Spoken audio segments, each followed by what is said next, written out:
जय जवान जय किसान के साथ जुड़ा जय चंद्रयान का नारा। चंद्रमा पर विजय पाकर चंद्रयान 3 ने सरजमी का परचम लहराया। प्रधानमंत्री नरेंद्र मोदी की आंखों से छलके खुशी के आंसू। लेकिन लैंडिंग के आखिरी पलों में क्यों हुआ था विक्रम लैंडर बेकाबू? दोस्तों, इस वक्त पूरे भारत में खुशी की लहर दौड़ उठी है। हर तरफ सिर्फ इसरो और चंद्रयान 3 के नारे गूंज रहे हैं। और ऐसा हो भी क्यों ना?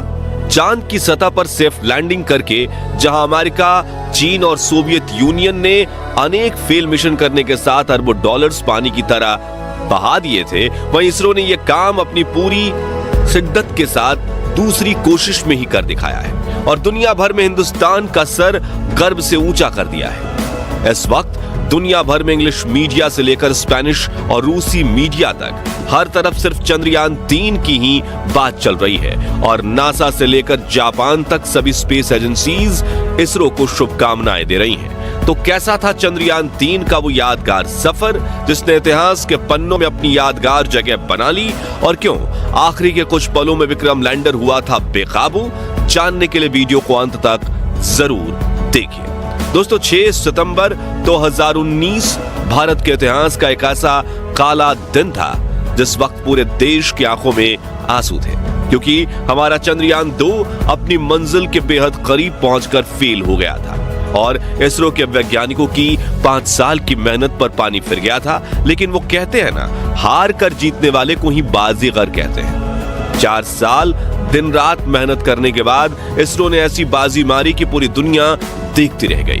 जी हां, इस बार भी इसरो के हेडक्वार्टर में वैज्ञानिकों की आंखों में आंसू थे, लेकिन गम के नहीं बल्कि खुशी के, हार के नहीं बल्कि जीत के। दोस्तों, ये जीत कितनी बड़ी है उस बात का अंदाजा आप इसी से लगा सकते हैं कि दुनिया भर के आधे से ज्यादा देशों ने चांद पर जाने की कोशिश की थी, जिनमें से सिर्फ रूस, अमेरिका और चीन ही चांद पर सॉफ्ट लैंडिंग करने में सफल हो पाए थे, लेकिन वो भी अनेक नाकामयाब कोशिशों के बाद।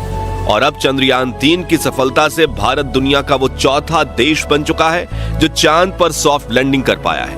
और यहां पर गौर करने वाली बात यह है कि अमेरिका और रूस ने चांद पर उतरने से पहले अनेक असफलताओं का स्वाद चखा था और अरबों रुपए उड़ा दिए थे, जबकि हमारे भारत ने तो सिर्फ अपनी दूसरी कोशिश में ही सॉफ्ट लैंडिंग कर ली है, और वो भी चंद्रमा के दक्षिणी ध्रुव पर, जो एक ऐसी जगह है जहां आज तक कोई देश नहीं पहुंच पाया है। ऐसे में यह ऐतिहासिक पल इतिहास के पन्नों में दर्ज हो चुका है और हम बड़े गर्व के साथ ये कह सकते हैं कि भारत अब स्पेस रेस में किसी से पीछे नहीं रहा है।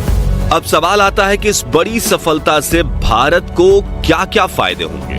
तो आपको बता दें कि इस मिशन से इसरो ने वो कर दिखाया है जो करने में 2 दिन पहले ही रूसी स्पेस एजेंसी फेल हो चुकी है। वहीं नासा ने पिछले 50 सालों से कोई मून लैंडिंग मिशन नहीं किया है। ऐसे में इसरो की उपलब्धि हमारी काबिलियत को दर्शाती है, जिस वजह से दुनिया भर की स्पेस एजेंसीज अब अपने करोड़ों रुपए की सैटेलाइट लॉन्च करने के लिए इसरो पर भरोसा दिखाएगी और हमें कई बड़े बड़े स्पेस प्रोजेक्ट्स मिलने वाले हैं, जिसकी शुरुआत पिछले दिनों सिंगापुर की सैटेलाइट लॉन्चिंग से हो चुकी है। भाई दोस्तों, इसरो का लॉन्च व्हीकल मार्क 3 रॉकेट बेहद कम खर्चे में किसी भी स्पेस मिशन को लॉन्च कर देता है। ऐसी बड़ी खबर यह है कि एलन मस्क की स्पेस एक्स और जेफ बेजोस की ब्लू ओरिजिन जैसी प्राइवेट स्पेस कंपनीज भी अपने स्पेस क्राफ्ट मिशंस के लिए इसरो की मदद लेने के बारे में सोच रही है। वहीं जब भविष्य में हम चांद और मंगल पर ह्यूमन कोलोनाइजेशन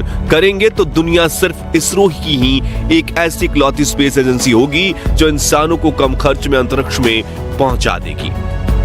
यानी अब अंतरिक्ष की फील्ड में भारत के लिए सोना ही सोना है। साथियों, चलिए अब घड़ी के कांटे को उल्टी दिशा में घुमाते हैं और चंद्रयान 3 के रोमांचक सफर को एंजॉय करते हैं। तो 14 जुलाई के दिन इसरो ने आंध्र प्रदेश के श्रीहरिकोटा से स्थित सतीश धवन स्पेस सेंटर से चंद्रयान 3 को अपने लॉन्च व्हीकल मार्क 3 रॉकेट के साथ लॉन्च किया, जो दहाड़ मारते हुए चंद्रयान 3 को सिर्फ 16 मिनट में पृथ्वी के वातावरण से बाहर ले गया और पृथ्वी की पहली ऑर्बिट में छोड़ दिया था, जिसके साथ शुरुआत हुई थी बाहुबली चंद्रयान के ऐतिहासिक सफर की।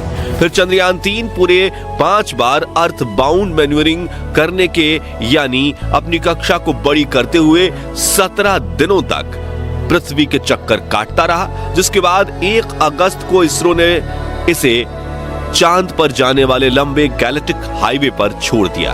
दोस्तों, इस हाईवे पर चंद्रयान 3 ने पूरे 5 दिनों का सफर किया और 5 अगस्त के दिन इसरो ने ऐसा बड़ा खेल कर दिया जिससे चंद्रयान 3 मिशन के सफलता के चांसेस काफी ज्यादा बढ़ गए। जी हां, इस दिन इसरो ने चंद्रयान 3 के इंटीग्रेटेड मॉड्यूल को मून की ग्रेविटी की ओर फ्री फॉल करवाते हुए धकेल दिया और चांद ने भी बाहें खोलकर इसे अपनी ऑर्बिट में पकड़ लिया। फिर अगले 12 दिनों तक चंद्रयान 3 चांद के चक्कर काटते हुए अपनी कक्षा को छोटी करता गया, जिसके बाद 17 अगस्त के दिन इसके प्रपल्शन मॉड्यूल और विक्रम लैंडर को एक दूसरे से अलग किया गया। साथियों, यहीं से चंद्रयान 3 के विक्रम लैंडर का रोमांचक सफर शुरू हुआ था, क्योंकि प्रपल्शन मॉड्यूल का काम इसे यहीं तक छोड़ना था। जिसके बाद विक्रम लैंडर अपने सफर में आगे बढ़ा और 2 बार ऑर्बिट चेंज करने के बाद यह चांद से न्यूनतम 25 किलोमीटर और अधिकतम 134 किलोमीटर की ऑर्बिट में पहुंच गया, जहां से इसे लैंडिंग करके बड़ा कीर्तिमान रचना था। इसी बीच दोस्तों, चंद्रयान 3 के विक्रम लैंडर ने चंद्रयान 2 के ऑर्बिटर के साथ संपर्क साध लिया था, जो कि पिछले 4 सालों से चांद की कक्षा में परिक्रमा कर रहा था। उसने चंद्रयान 3 का वेलकम करते हुए कहा था कि अब मैं तुम्हारा लैंडिंग में साथ दूंगा, जिसमें विक्रम लैंडर के साथ इसरो के मिशन ऑपरेशन कॉम्प्लेक्स की तो पहले तो प्रपल्शन मॉड्यूल और फिर चंद्रयान 2 के ऑर्बिटर के जरिए 2-वे कम्युनिकेशन एस्टेब्लिश्ड हो गई थी, यानी हम पूरी तरह से तैयार थे। लेकिन इसी बीच रूस की तरफ से एक शॉकिंग खबर ने इसरो का दरवाजा खटखटाया, जिससे चंद्रयान 3 मिशन के सक्सेस रेट पर कई सवाल खड़े हो रहे थे।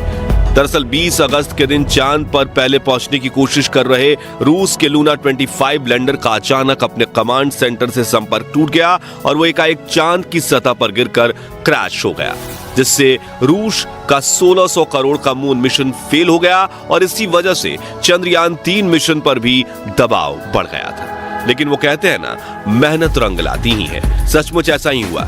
शाम के 5:45 पर चंद्रयान 3 का विक्रम लैंडर अपनी कक्षा को छोड़ते हुए सतह के लिए रवाना हो गया और 10 मिनट का सफर तय करते हुए वो चांद के बेहद करीब पहुंच चुका था। अब आप कहेंगे कि वीडियो की शुरुआत तो जो बेकाबू होने वाली बात कही गई थी, वो घटना कब हुई थी? तो बता दें कि कुछ काबिल वैज्ञानिकों ने बताया कि विक्रम लैंडर जब चांद की सतह पर कदम रखने के बेहद करीब था, तब इसके तरफ एक ज्यादा थ्रस्ट निकलने की वजह से ये एक तरफ थोड़ा झुकने लगा और कुछ सेकंड्स के लिए डगमगाया था। और अगर ये गड़बड़ी ज्यादा होती तो विक्रम लैंडर एक तरफ से उठकर पलटते हुए चांद पर गिर भी सकता था और मिशन तबाह हो जाता। लेकिन इसके अंदर फिट किए गए एडवांस आर्टिफिशियल इंटेलिजेंस रोबोट ने इस थ्रस्ट को कंट्रोल करते हुए बेकाबू हुए विक्रम लैंडर को फिर से काबू में किया और आखिर में 6 बजे हमारे विक्रम ने चांद की सतह पर कदम रखा, दुनिया भर में भारत की बुद्धिमत्ता और महानता का परचम लहरा दिया।